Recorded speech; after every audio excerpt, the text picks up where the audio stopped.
She was sent to his door with an eviction notice, but walked out, willing to risk her job for him. What did she see inside that cramped apartment that made her turn against her own company? When the judge calls his case, will she stand beside him or stay silent and watch him lose everything? Before we dive in, make sure to hit subscribe, tap like and share this video. The more voices we reach, the louder these stories become. And drop your city in the comments. Let's see where love finds us. By the time Tessa Lane reached the third-floor landing, her thighs were burning and her patience was thin. Not that anyone would guess from looking at her. Her tailored pencil skirt hugged her thick hips like it had been poured onto her. The cream silk blouse soft against curves she'd spent most of her life learning not to apologize for. Red lipstick, perfect, chestnut hair swept into a loose bun that looked messy on purpose. On paper, she was everything Argent Holdings wanted at tenant relations court. Polished, precise, untouchable.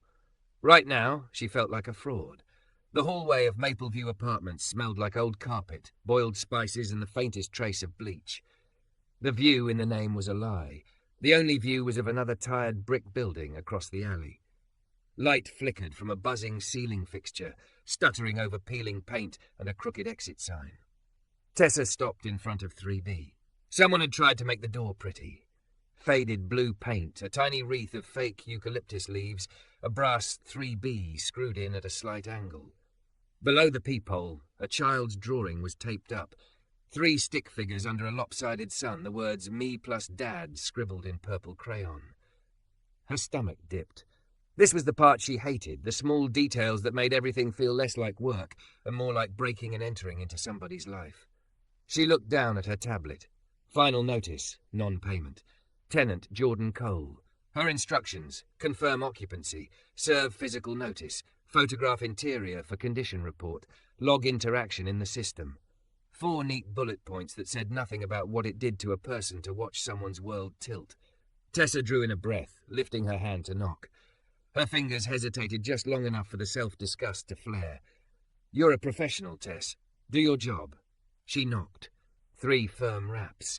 There was a pause, then the scrape of a deadbolt, the flat clink of a chain. The door opened 2 inches. A man's face appeared in the gap, warm brown skin, strong cheekbones, beard trimmed close. His eyes were dark and sharp, and for a second they flicked over her outfit, like he was trying to sort her into one of those neat corporate boxes. Sales, collections, trouble. Yeah? He asked, voice low, guarded. Tessa straightened, every bit of her training sliding over her like lacquer. Bright, neutral smile, open posture. Don't flinch at the hostility you've earned by just existing here. Hi, Jordan Cole? His eyes narrowed. Who's asking? She lifted the leather folder in one hand, tablet in the other. My name is Tessa Lane. I'm with Argent Property Management. His face went blank in a way she recognized instantly.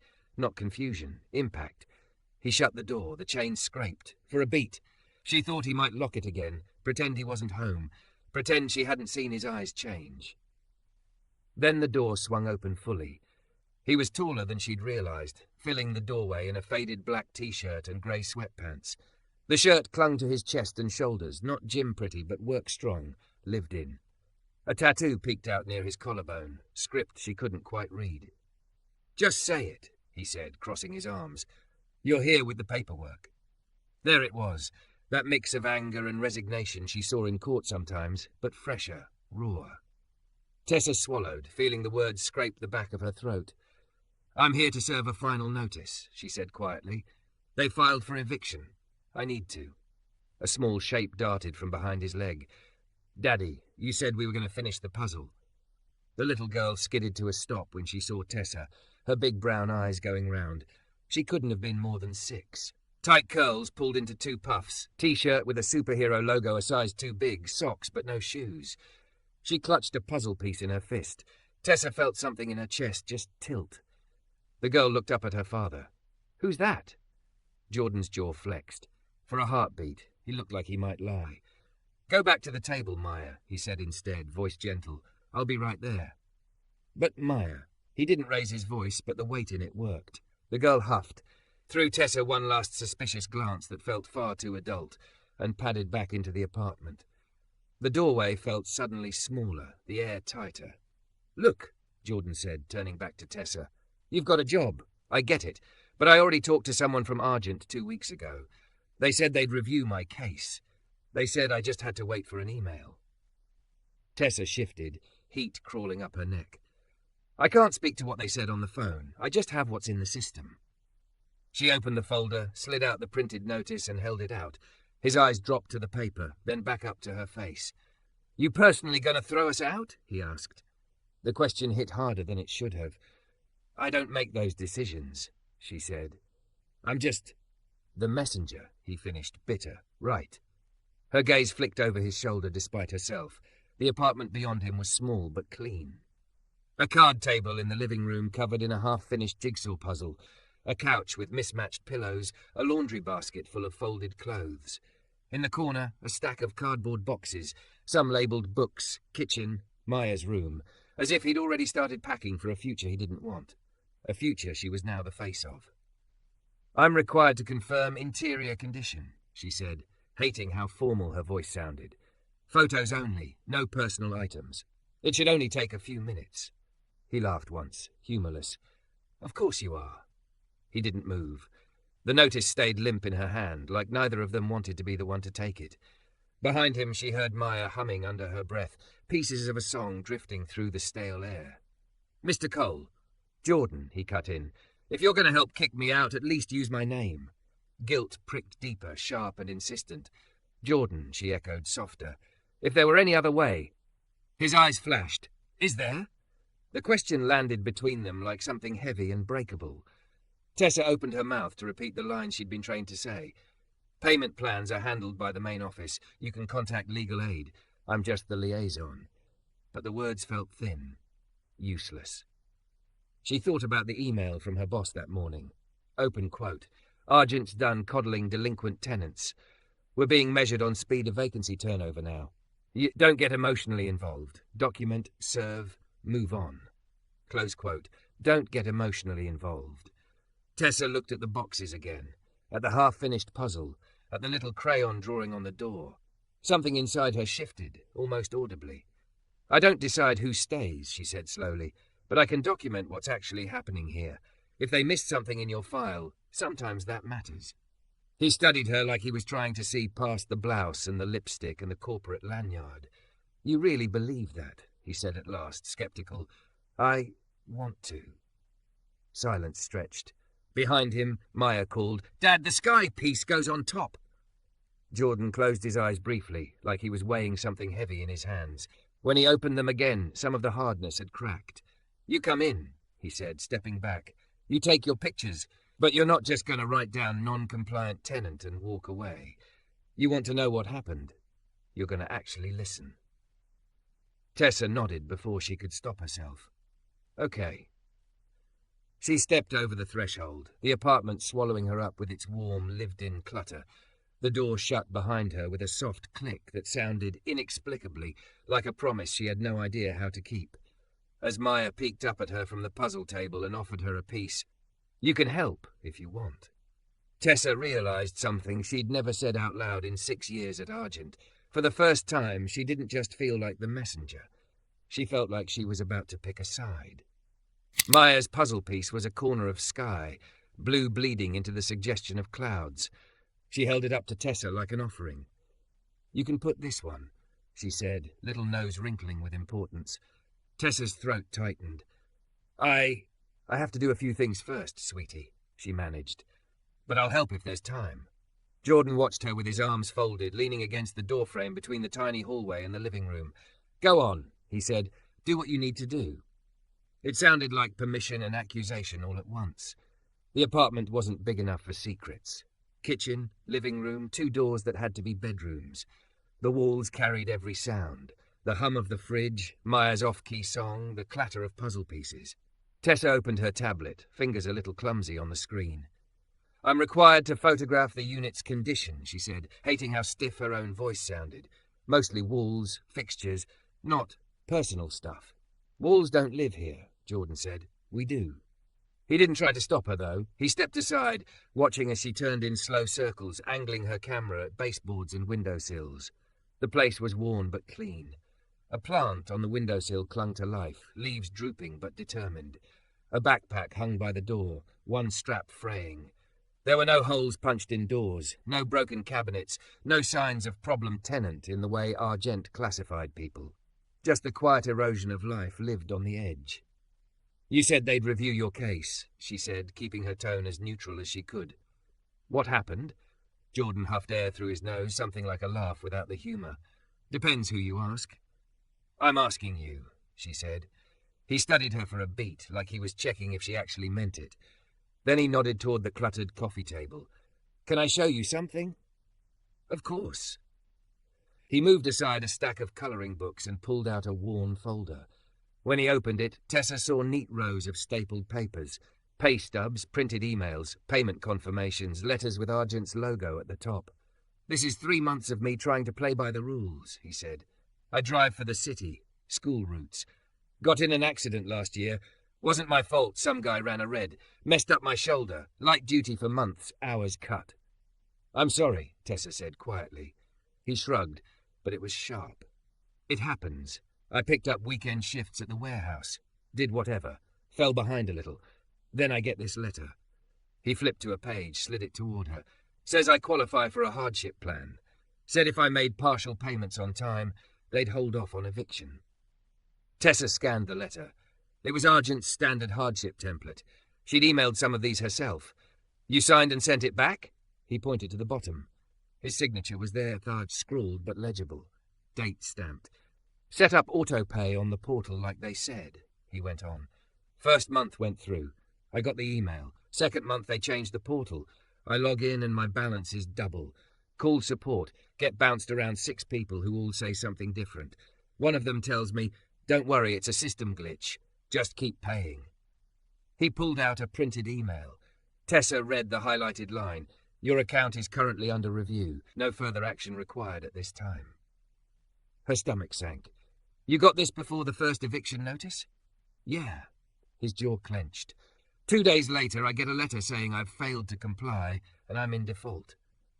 Behind them, Maya's small voice floated over. "Daddy, are we moving again?" Tessa's head snapped up. Maya was staring at them from the table, a puzzle piece crushed between her fingers. There was a fierce, panicked shine in her eyes that didn't belong on a 6-year-old. "We're not talking about that right now," Jordan said, his tone softening as he turned. "But you said last time we were just visiting Grandma and then all my stuff was gone," she insisted. "I don't like when the boxes come out." A muscle jumped in his cheek. He crossed the room, crouched to her level with a wince she pretended not to see. "Hey," he murmured. "Look at me, Maya Bug." She did, lower lip wobbling. "We're not going anywhere today," he said. "Right now, we're doing your sky. Okay?" Her gaze flicked to Tessa, uncertain. "Is she going to make us leave?" The question sliced clean through Tessa's composure. She felt it in her gut, in the tightness between her ribs. Her voice came out hoarse. She had to swallow and start again. "I'm here to write down what's really going on. That's my job today." It was only partly true, but it was the only truth she could live with. Maya stared at her a moment longer, then nodded slowly, like she was granting Tessa some fragile, conditional trust. She went back to the puzzle, humming a little louder, hands moving faster. Jordan stood, exhaling like he'd been holding his breath for months. When he came back to the coffee table, something in his eyes had shifted, still wary, but less distant. "So?" he asked. "You seeing the same file they are, or something different?" Tessa looked over his documents again. Payment confirmations lined up with his story. So did the dates on the emails. If what he was saying was accurate, and everything in her gut screamed that it was, Argent's system had flagged him as delinquent, while simultaneously telling him to stand still.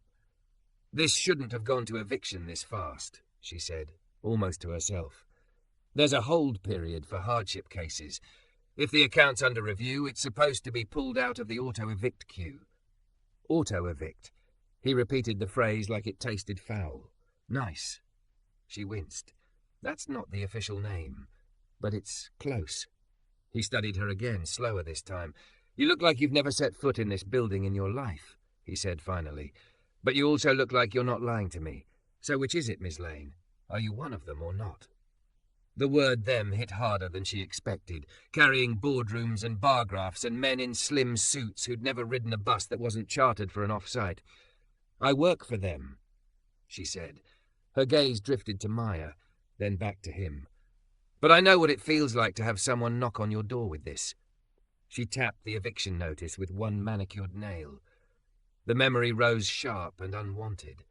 A woman in a navy blazer on the threshold of their old apartment, her mother trying to keep her voice steady. Tessa at 12 clutching a stuffed bear as if fur could fix everything.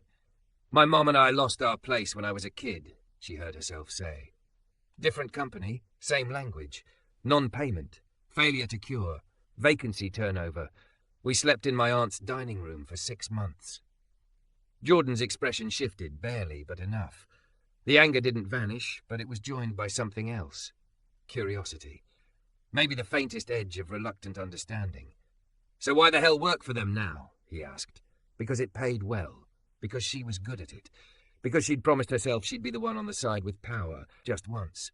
Because knowing the system is sometimes the only way to push back on it, she said instead.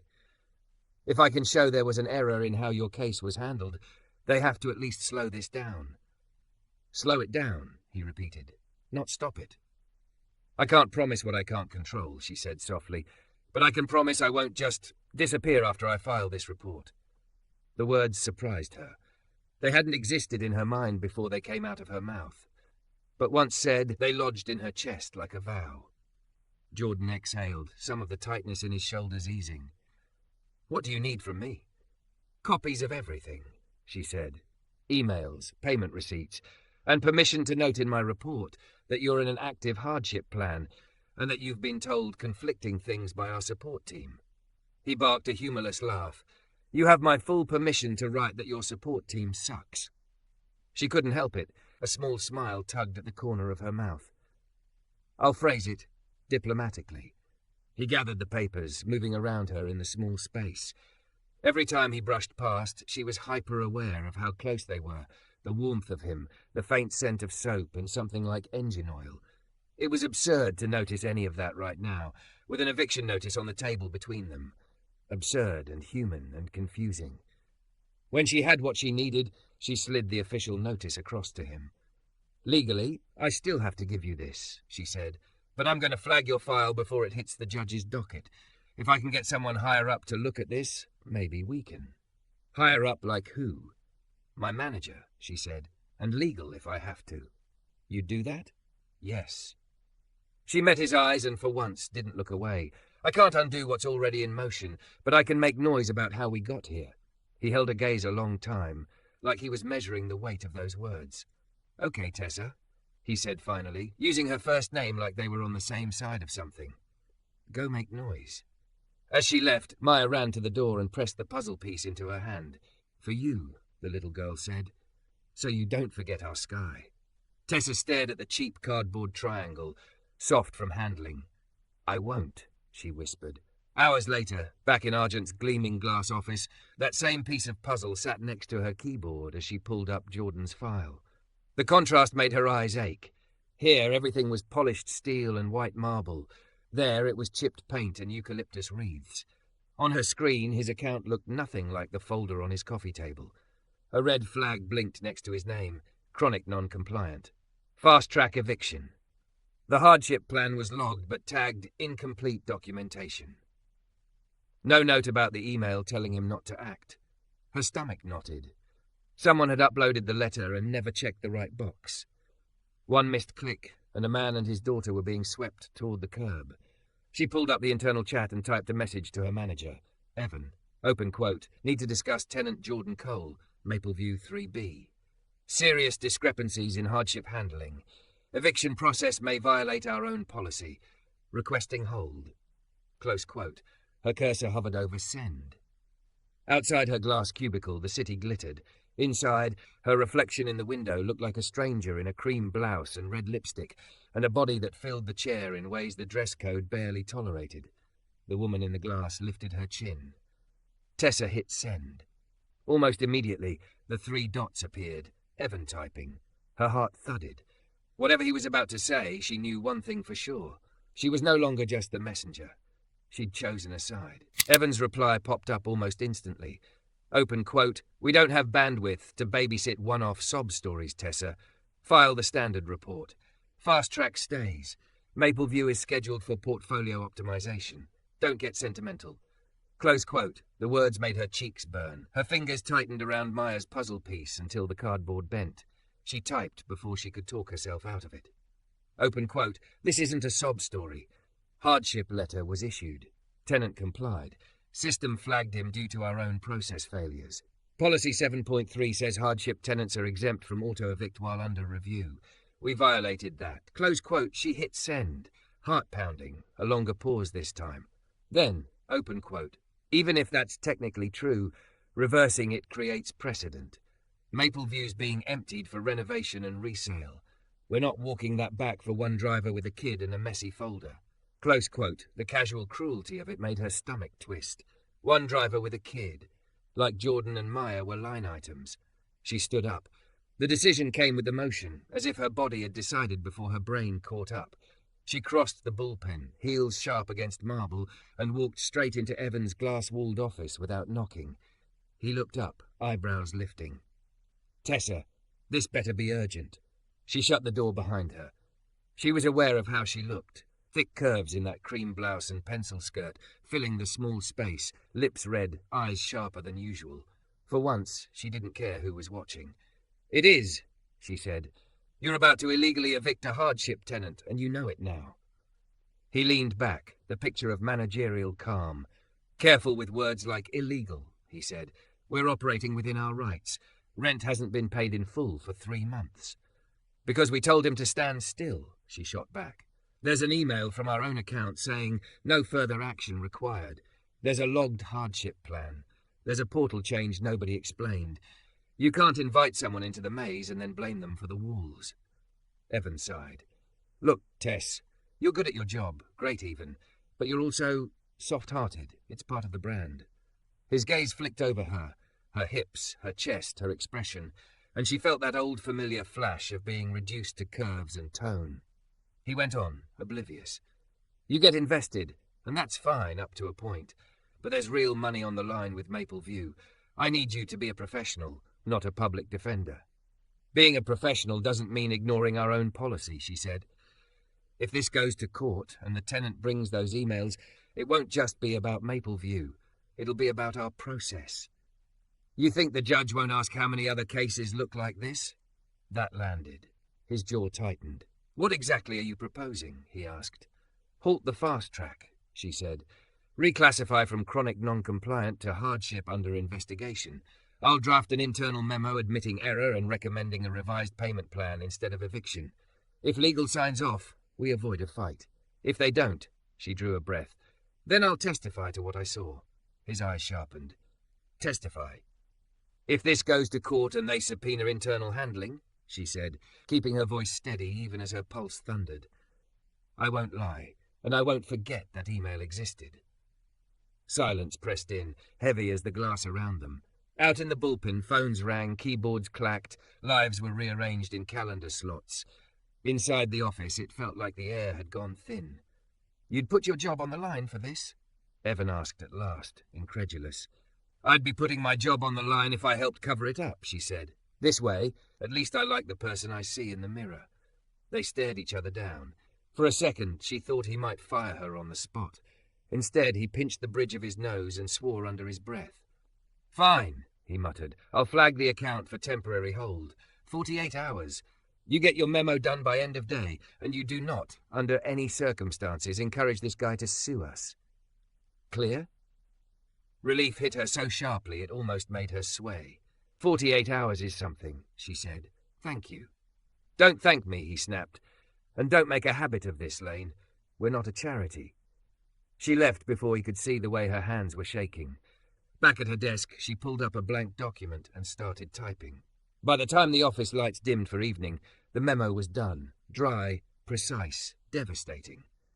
She documented the timeline, attached screenshots of the no further action email, quoted Policy 7.3, and recommended an internal review of Mapleview hardship accounts. Her cursor hovered over Send To, Legal Evan, Compliance. She thought of Maya's small hand pressing that puzzle piece into her palm. She hit Send. It was already dark by the time she reached Mapleview. The streetlights cast pale cones over cracked sidewalk. Someone's music drifted from an open window above, a thin, warbling R&B line. Tessa climbed the stairs, heart hammering. She had nothing concrete to offer yet. No signed agreement, no guarantee. Just time. Just the knowledge that somewhere in Argent's system the clock had paused. She knocked on 3B. Footsteps. The chain sliding. The door opened and Jordan's face appeared, surprise flickering into suspicion. "You again?" he asked. "Hi," she said, a little breathless. "Can I come in for a minute?" He hesitated, eyes searching hers. Then he unhooked the chain and stepped back. "Maya, it's Miss Tessa," he called. "The puzzle lady." Maya popped up from behind the couch. "You came back," she said, as if she'd been halfway expecting her. Tessa managed a smile. "I did." She turned to Jordan, forcing herself not to fidget. "I talked to my manager," she said. "I flagged your case. The eviction process is on hold for at least 48 hours while legal reviews the hardship handling." He stared at her, brow furrowing. "On hold," he repeated. "So we're not getting thrown out this week?" "No," she said. "Not this week." His shoulders dropped a fraction, like someone had cut a sandbag loose. He didn't quite relax, but the raw edge of panic in his eyes eased. "That's—" he blew out a breath, then laughed, disbelieving. "That's something." "It's not enough," she said quietly. "I know that, but I needed you to hear it from me, not a letter taped to your door." He studied her, slower this time. "Why are you doing this?" he asked. "Really?" Because she remembered a woman in a navy blazer who never came back, and a girl who learned the hard way that some people only ever showed up to close doors. "Because we screwed up," she said instead. "And if I have any say in it, you're not going to be the one who pays for our mistake." He looked at her like he was trying to see what she wasn't saying. Then he nodded once. "Okay," he said. "So what now?" "Now I push," she said. "Legal will either agree it was mishandled and suggest a revised plan, which is what I'm fighting for, or they'll dig in. If they do, the case still goes to court. But I've already put in writing that our own policy wasn't followed." She hesitated. "If it comes to a hearing, I'll be there, on your side." "You'd go against your own company like that?" he asked. She swallowed. "I'd tell the truth," she said. "If that's against my company, that's not on me." Silence stretched between them. In it, she heard Maya humming softly, the fridge buzzing, a car passing outside. The world stubbornly continuing. Maya tugged on her sleeve. "Are we still doing Sky?" the little girl asked. "You said if there was time." Tessa laughed, the sound coming out a little shaky. "I did say that, didn't I?" She sat at the card table, the cheap folding chair creaking under her curves. Maya shoved a handful of blue pieces toward her. "These ones are hard," she said. "Daddy says we find the edges first." "Daddy's right," Tessa said. Jordan leaned in the doorway, arms folded, watching them. His eyes were softer now, a hint of warmth thawing through the wary distance. When their gazes met, there was something there she hadn't had the space to name yet. Gratitude, maybe, or the beginning of a fragile trust. "You look different here," he said quietly after a while. "How?" she asked, fitting a piece of sky into place. "Less like you're wearing a mask," he said. "More like yourself." Heat climbed her neck. She focused on the puzzle, on the way the curves of cardboard fit together. "Work me comes with a lot of armor," she admitted. "It's easier to be the one closing the door than the one waiting behind it." He nodded slowly. "Yeah," he said. "I get that." They worked in companionable silence while Maya narrated the puzzle's progress. The sky slowly took shape, edges first, then the middle, piece by stubborn piece. It was such a small thing, this shared act of making something whole out of scattered fragments. And yet Tessa felt something settle inside her she hadn't realized was off balance. When she finally stood to leave, it was late. She slipped the now slightly bent puzzle piece from her pocket and laid it on the table. "You keep this one," she told Maya. "So you know I'm coming back." Maya beamed. "Okay," she said, "but you have to, because you're bad at finding corners." Jordan walked her to the door. In the dim hallway light, his features were softer, shadows smoothing the worry lines. "Whatever happens," he said quietly, "thank you for not just being the messenger." She met his gaze, feeling the weight of what she'd already set in motion, the potential fallout, the risk. "I think I'm done working for people who only ever knock to take things away," she said. "If I'm knocking now, it's going to be to fight." His mouth curved, a small, genuine smile. "Then I guess I'm glad they sent you." On the walk back to her car, her phone buzzed. An email from legal. Open quote. Mapleview 3B hardship handling. We concur that eviction proceedings should be paused pending renegotiation of tenant's payment plan. Recommend settlement discussion rather than court filing. Close quote. Tessa stopped under a streetlight, breath catching her. Above the cracked pavement and peeling paint and crooked mailboxes, the night sky stretched, faint and stubborn behind city haze. She looked back at the building, at the window where a small silhouette pressed up against glass, waving down. She lifted her hand and waved back. She'd been sent there to evict him. Somewhere between the notice on the door and the sky on the table, she'd found something else instead. A line she wasn't willing to cross, and a man and a little girl she wasn't willing to leave undefended. She slid her phone into her bag and squared her shoulders. Tomorrow there would be meetings and compromises and probably consequences. But tonight, for the first time in a long time, Tessa Lane walked away from a job, knowing she hadn't been the one closing the door. She'd been the one holding it open.